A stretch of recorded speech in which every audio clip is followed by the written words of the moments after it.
Yun, eto na nga, naglabas na po, parang pinagtatawanan po ni Katunying ngayon yung mga BBM vloggers o sabihin nating mga Marcos loyalist na vloggers na nung una kasi bago pa man mag-file ng impeachment complaint yung mga makakaliwang grupo, naglabas kasi si Katunying ng isang message kung saan ayaw ni Pangulong Bongbong Marcos na ma-impeach po si VP Sara sa ang rason niya hindi naman daw importante yun at hindi naman daw makakatulong sa mga kababayan nating mga mahihirap kung sakasakali nga daw may impeach itong si VP Sara. So dahil dun sa message na yun, yung mga Marcos loyalists or BBM supporters, Marcos supporters, basta panic po sa Marcos administration, sinabihan si Katunying na isang fake news peddler, hindi siya full blood Marcos loyalist. Sa marami natanggap na hindi magagandang mga paratang ito si Katunying. Dahil nga wala naman nakakapag-confirm kung yung nilabas niyang message is galing talaga kay Pangulong Bongbong Marcos. So kahit yung mga kongresista na nag-press con before mag-file ng impeachment complaint sila Laila de Lima. So nagkaroon pa ng press con yung taga House of Representatives, yung mga yung grupo ng committee, yung Committee in Good Government, sila pangalan nun. Basta yung mga yung nasa committee ng good governance. So, hindi nila kino-confirm yung text message or message na sinasabing yun nga yung hiling or pwedeng opinion. Hindi kasi natin ma-confirm kasi kung opinion ba ni Pangulong Bongbong Marcos to, direktiba ba niya ito, o simpleng simple message lang. Pero syempre, iba pa rin kasi ang impact nun kapag ang nagbitaw ng ganong statement is yung presidente. So, it depends na yon sa mga congressman kung ito'y susundin nila o hindi. So, yun nga, to make the long story short, hindi nila pinaniwalaan itong si Katunying, si Anthony Taberna, na may ganong statement si Pangulong Bongbong Marcos. Kaya nga, kung ano yung mga na-receive niya, yung nga, nabanggit ko na kanina, yung fake news peddler, ganyan. So, after nun, nung biglang inambush interview itong si Pangulong Bongbong Marcos, siya mismo kinonfirm niya na yun nga, nag-leak na rin nga naman daw yung message na yon. So pinangatawanan o kinonfirm na ni Pangulong Bongbong Marcos na talagang minessage niya yon. So hindi lang natin sure nung una kung yun ba sinadyang i-leak or talagang nakuha lang. Pero siyempre marami nang nagsasabi na sinadya yung i-leak talaga. So baga nakaplanado na naman talaga yung paglalabas ng message na yon. So, siyempre, maraming nagalit na na Bongbong Marcos supporters na instead na kumbaga suportahan si Katunying or yun nga sabihin man lang mag-sorry dahil nga kung ano yung mga sinabi nilang mga salita kay Katunying, mukhang pa, alam niyo yun, yung imbis na mag-sorry, ginamit pa yung statement ni Pangulong Bongbong Marcos para mas lalong alam mo yun, yung sabihin na hindi pa rin tama yung ginawa ni Anthony Taberna. So, kumbaga parang private message pala yan, bakit mo nilabas? Diba? So, dito kinonfirm ni Katunying na talagang may basbas yung kanyang ginawang paglabas ng message na yan. At the same time, kumbaga, pinagtawanan niya yung mga sabihin natin kasama niyang mga BBM vloggers, supporters. Dahil siyempre, maka Marcos si Katunying, sabi nila. So, kumbaga dito pinagtatawanan niya na ano kayo ngayon? Kinonfirm ni Pangulong Bongbong Marcos na sa kanya galing mismo yung statement na yan, yung message na yan. So, imbis na mag-sorry kayo, ano pang ginawa niyo sa akin? So, parang dito, maliban sa pinagtawanan niya, parang minamaliit niya pa yung mga kasama niyang mga vloggers. So ito, panoorin po natin itong statement ni Kato Nying para galing mismo sa kanya. Sabi nga nila, come from the horse's mouth na.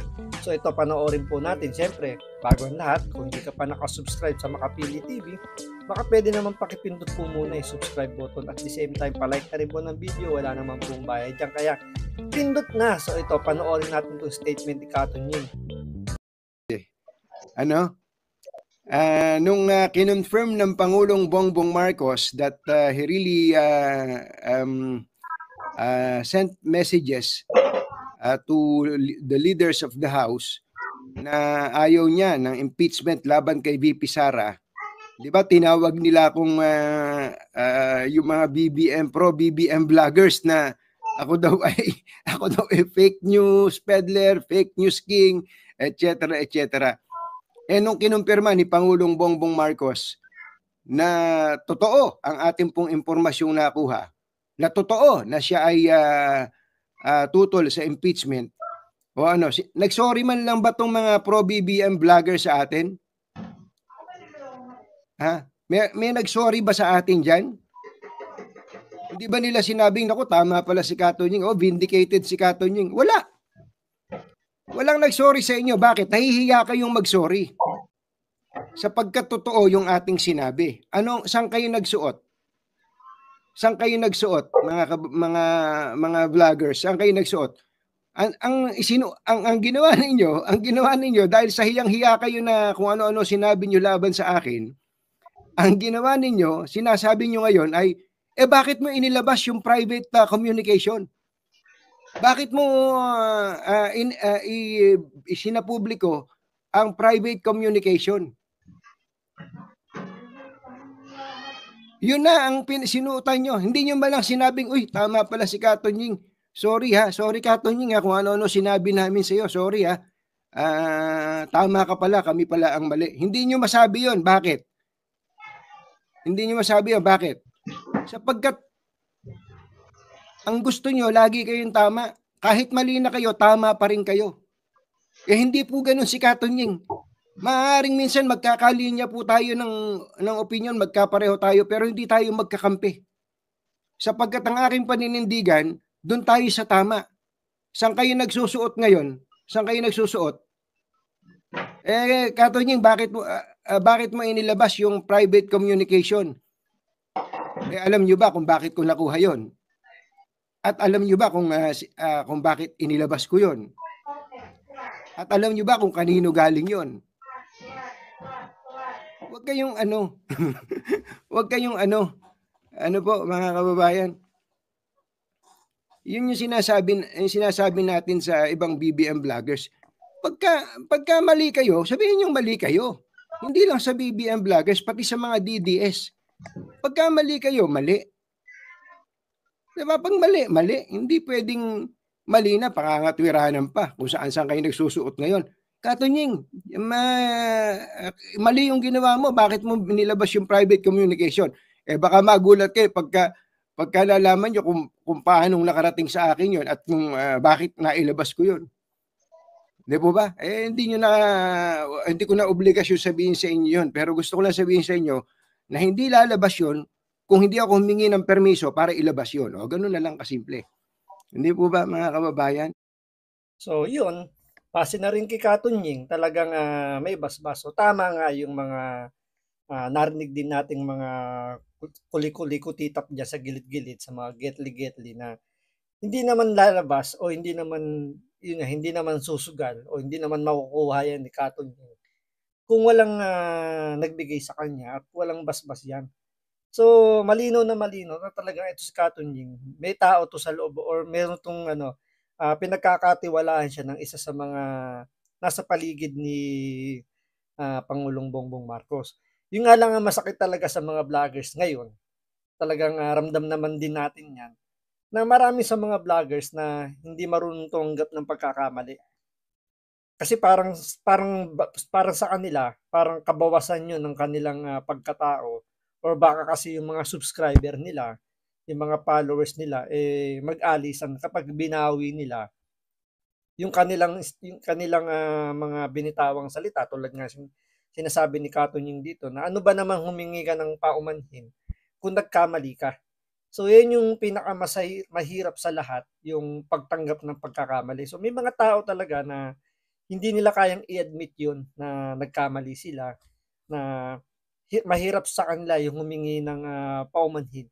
Although kahit di naman kay Katunying mismo rumekta ng paghingi ng paumanhin, dun man lang sa mga subscriber man lang nila, kahit dun lang, humingi sila ng paumanhin para sa yung pagbibigay naman ng pagbabansag. Kasi mahirap nga naman na bansagan kang fake news peddler kung alam mo naman sa ano ni Katunying, mukhang gano'n naman yung pagkakatingin ko kay Katunying, na fair naman siya pagdating sa mga kung ano yung tama. So, hindi naman siya naglalabas talaga ng fake news kapag wala siyang hawak na ebidensya. Kasi nga, may pinanghahawakan din naman siyang pangalan dito. Hindi naman kagaya ng ibang vloggers na yung pinanghahawakan nila, hindi naman pangalan nila, pangalan lang ng channel nila. Si Katunying, matagal na rin siyang nasa media. So, kumbaga, respetado na rin yung pangalan niya. So, yun yung pinanghahawakan niya na ayaw niya magbigay ng mga fake news. So, dito parang inaano nga ni Katunying dito na ano kayo ngayon, 'di ba? Tapos niyo sabihin fake news, tapos hindi man lang kayo makahingi ng sorry. So, parang dito pinakikita niya lang talaga yung kung ano yung mga totoong sistema ng mga vloggers ngayon na gusto nilang karamihan sa mga vloggers talaga, lalo na yung may mga malalaking subscribers and followers na hindi na nila kayang humingi ng sorry. Feeling kasi nila ngayon, hindi sila nagkakamali.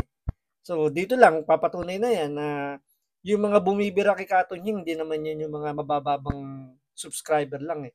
Usually yan, medyo malaki na rin yung kanilang subscribers and followers. Yun lang naman yung bumibira-bira dyan.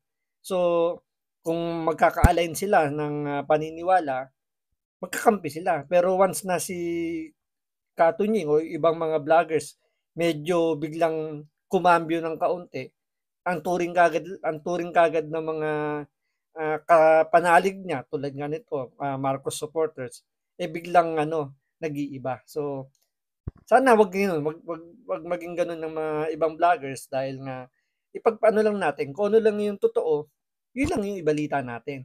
Kung ano yung nararapat na reaksyon, yun lang, 'di ba? So, hanggang dito lang po muna. Maraming maraming salamat sa panonood. Ingat po kayo lagi. God bless.